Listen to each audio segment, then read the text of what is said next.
दिल्ली के सीएम अरविंद केजरीवाल छठ के नाम पर विवाद बढ़ाते रहे। इधर सीएम योगी आदित्यनाथ ने कर दिया बड़ा काम। दिल्ली में छठ पूजा करने वालों ने यूपी की तरफ किया आरोप। योगी आदित्यनाथ के काम से खुश हुए छठ मनाने वाले।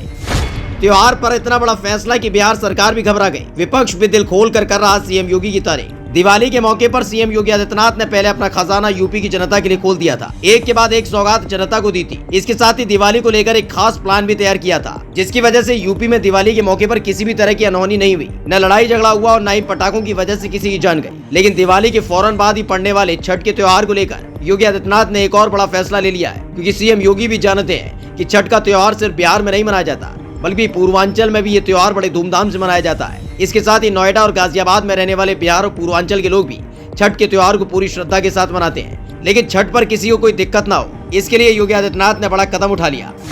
छठ पूजा की कर रहे हो तैयारी? तो पहले इस खबर को देख लें। ये सब जानते हैं कि दिल्ली में किस तरह से छठ के त्योहार पर दिल्ली सरकार ने राजनीति करनी शुरू कर दी। लेकिन जैसे ही सीएम योगी आदित्यनाथ का ये बड़ा फैसला आया, उसके बाद न सिर्फ सीएम योगी की तारीफ की जा रही है, बल्कि दिल्ली में रहने वाले बिहार और पूर्वांचल के लोगों ने गाजियाबाद और नोएडा में छठ मनाने का फैसला कर लिया है। पूरे देश के साथ साथ यूपी में भी आस्था के सबसे बड़े महापर्व छठ पूजा को लेकर तैयारियां शुरू हो गई। छठ पूजा को लेकर सीएम योगी ने एक उच्च स्तरीय बैठक बुलाई, जिसमें प्रदेश के तमाम अधिकारियों को बुलाया गया। इस मीटिंग में सिर्फ और सिर्फ छठ पूजा और छठ मनाने वालों को लेकर चर्चा की गई। इस दौरान सीएम योगी आदित्यनाथ ने आदेश दिया कि इस साल स्वच्छ और सुरक्षित छठ का संदेश लेकर लोगों की जनता के अनुसार सभी प्रबंध किए जाएं। साथ ही निर्देश दिया कि किसी भी आपात स्थिति से निपटने के लिए स्वास्थ्य व्यवस्था और एनडीआरएफ, एसडीआरएफ की टीमों की तैनाती की जाए। छठ के पर्व पर न सिर्फ नदी में नहाया जाता है, बल्कि उस पानी का सेवन भी किया जाता है। ऐसे में छठ से पहले प्रदेश की ज्यादातर नदियों को साफ कर दिया गया है। इसके साथ ही नदी किनारे पुलिस और गोताखोरों की तैनाती के आदेश दिए गए। अमूमन देश के अलग अलग हिस्से से छठ के मौके पर नदी में नहाने के दौरान डूबने की घटनाएं सामने आती रही है, लेकिन यूपी में त्योहार के मौके पर किसी भी तरह की खलल न पड़े,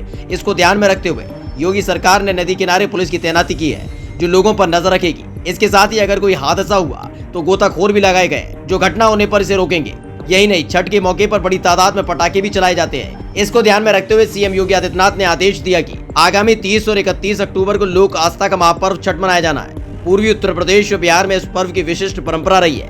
हमारा प्रयास है कि हर एक व्रतधारी श्रद्धालु जन को ज्यादा से ज्यादा सुविधाएं उपलब्ध हो, ताकि पर्व का आयोजन सुचारू पूर्वक संपन्न हो सके। उन्होंने कहा कि इस पर्व में बड़ी तादाद में श्रद्धालु अपने परिवार के साथ शामिल होते हैं, इसलिए नदी घाटों पर स्वच्छता, सुरक्षा, रोशनी की व्यवस्था, पार्किंग, मोबाइल टॉयलेट, पेयजल समेत जन सुविधाओं से जुड़ी सभी व्यवस्थाएं की जाएं। सीएम ने कहा कि छठ पूजन के दौरान आतिशबाजी की परंपरा है। ये सुनिश्चित करें कि आतिशबाजी भीड़ भाड़ से दूर हो। अगर कोई भी शख्स भीड़ भाड़ वाले इलाके में पटाखे चलाता हुआ मिला तो उसके खिलाफ सख्त कार्रवाई के आदेश भी सीएम योगी आदित्यनाथ ने दिए हैं। वहीं छठ पर अस्ताचलगामी सूर्य और उदित होते सूर्य को अर्घ्य देने की परंपरा है।